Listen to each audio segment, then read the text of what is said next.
بسم اللہ الرحمن الرحیم۔ دوسری الغار۔ انسانیت کا قافلہ مختلف ادوار سے ہوتا ہوا آج انفارمیشن ایج میں داخل ہو چکا ہے۔ اس مرحلہ سفر میں انسانیت کی امامت اہل مغرب کے ہاتھ میں ہے۔ ان کی زبان، تہذیب، ثقافت، علم، فلسفہ، اقدار اور حیات و کائنات کے بارے میں ان کے نظریات آج دنیا بھر میں غالب ہیں۔ دنیا پر اہل مغرب کا یہ غلبہ ان کی دوسری یلغار کا نتیجہ ہے۔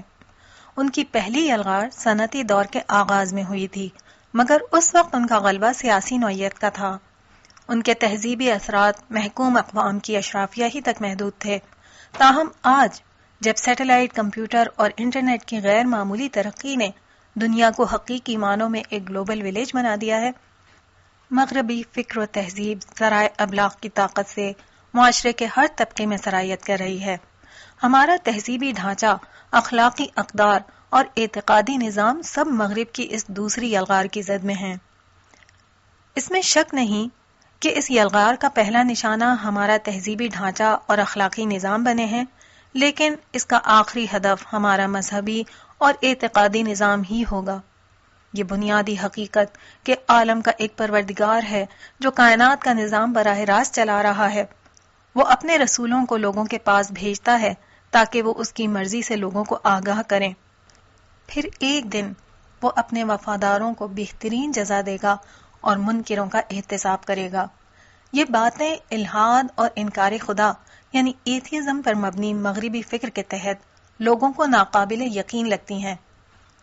ان چیزوں کو حقائق سے زیادہ بعض مذہبی لوگوں کا انفرادی عقیدہ یا ایک ثقافتی مظہر یعنی کلچرل فنومینا سمجھا جاتا ہے۔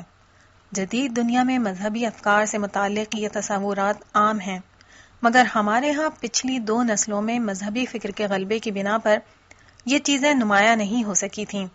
تاہم حقیقت یہ ہے کہ انٹرنیٹ اور سیٹلائٹ ٹی وی چینلز کی وجہ سے تبدیلی کا ایک عمل آہستہ آہستہ شروع ہو چکا ہے۔ ان ذرائع کی پہنچ اور قوت کی بنا پر ایتھیزم کا اصل نشانہ ہماری جدید نسلیں اور نوجوان ہیں۔ ان نوجوانوں میں سوال اور تشکیک کے مرحلے کا آغاز ہو چکا ہے۔ مؤثر جواب سامنے نہیں آئے تو شکوک و شبہات اور انکار کا وہ مرحلہ جو ابھی ایک اقلیت تک محدود ہے، جلد ہی اکثریت کا مسئلہ بن جائے گا۔ اگلی نسل میں بیشتر پڑھے لکھے لوگ خدا اور آخرت کو ایک زندہ حقیقت ماننے کے بجائے ایک ثقافتی مظہر کے مقام پر پہنچا دیں گے۔ میں مذہب کے ساتھ سوشل سائنس کا بھی طالب علم ہوں اور سماجی حرکیات یعنی سوشل ڈائنامکس کو سمجھتا ہوں۔ میں اچھی طرح جانتا ہوں کہ کیا تبدیلی آ رہی ہے اور کیا آنے والی ہے۔ جواب دینے کا یہی وقت ہے، اس کے بعد کوئی جواب مؤثر نہیں ہوگا۔ نوجوان نسل کو بچانے کا یہی وقت ہے۔ اسی احساس کے تحت میں نے آج سے 2 برس قبل جب زندگی شروع ہوگی کے نام سے ایک ناول شائع کیا۔ اللہ تعالیٰ نے اس کتاب کو وہ مقبولیت عطا فرمائی جو کم ہی تحریروں کو ملا کرتی ہے۔ جب زندگی شروع ہوگی میں میرا مقصد روز قیامت کو ایک زندہ حقیقت کی شکل میں دکھانا تھا۔ اس اسلوب میں استدلال کی ضرورت ہوتی ہے، نہ اس کے بیان کی گنجائش، لیکن یہ اپنی حقیقت کے اعتبار سے ایک کمی تھی جو پچھلے ناول میں بہرحال موجود تھی۔ اس کمی کو دور کرنے کے لیے قارئین کی خدمت میں قسم اس وقت کی کے نام سے جب زندگی شروع ہوگی کا دوسرا حصہ یا سیکول پیش ہے۔ الحمدللہ اس کتاب میں قیامت کے وجود کو ثابت کیا گیا اور اس طرح ثابت کیا گیا ہے کہ انکار کی کوئی گنجائش باقی نہیں رہتی۔ ظاہر ہے یہ ایک معجزانہ کام ہے جو کسی انسان کے بس کی بات نہیں۔ الحمدللہ یہ کام پروردگار عالم نے اپنی آخری کتاب میں خود ہی کر رکھا ہے۔ اس ناول میں قرآن مجید کا یہی معجزہ پیش کرنے کی کوشش کی گئی ہے جو آخری درجے میں سچائی کو ثابت کر دیتا ہے۔ اس بندہ عاجز کے نزدیک قرآن کریم کا یہی وہ معجزہ ہے جو رہتی دنیا تک ہر انسان پر حجت قطعی ہے۔ ہمارے اہل علم اس معجزے کو سمجھتے اور اپنی کتابوں میں بیان کرتے ہیں، مگر عام مسلمانوں کی اکثریت پر اس کی اہمیت واضح نہیں ہے۔ مگر در حقیقت ہر مسلمان کی ذمہ داری ہے کہ وہ اس معجزے کو سمجھے اور دوسروں کو سمجھائے۔ یہ ناول اس کام کو ایک کہانی کی شکل میں آسان کرنے میں انشاءاللہ بہت معاون و مددگار ثابت ہوگا۔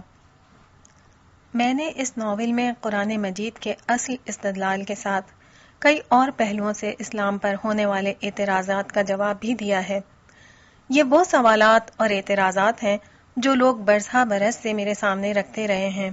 مجھے معلوم ہے کہ ہر جواب کے بعد ایک نیا اعتراض کیا جا سکتا ہے، تاہم جو استدلال قرآن مجید کا ہے اور جو چوتھے باب سے شروع ہوگا وہ ایک معجزہ ہے۔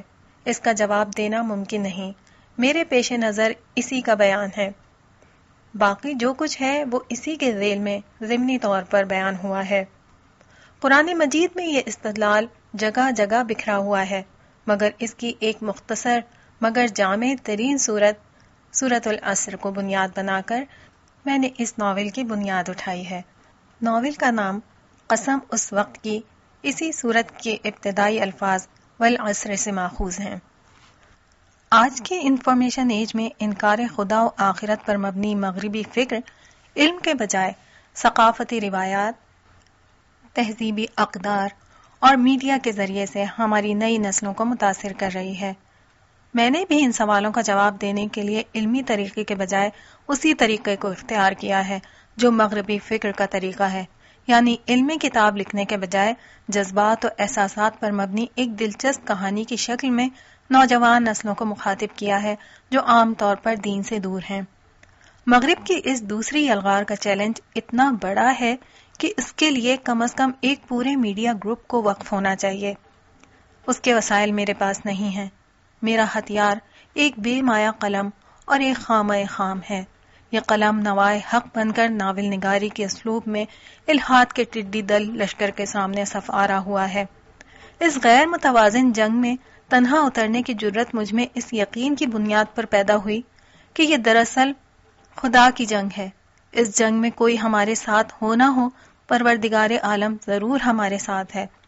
وہ اگر ساتھ ہے تو پھر اس راہ میں کسی دوسرے تیسرے کی ضرورت نہیں، لیکن اللہ کے بندوں اور بندیوں کو اپنے تعصبات، فرقوں اور جماعتوں کی وفاداری سے اوپر اٹھ کر ایک دفعہ ضرور سوچنا چاہیے کہ عالم کے پروردگار نے روز قیامت اگر ان سے پوچھ لیا کہ جب میرا دین اپنی بقا کی فیصلہ کن جنگ لڑتے ہوئے تمہیں مدد کے لیے پکار رہا تھا تو تم کیا کر رہے تھے؟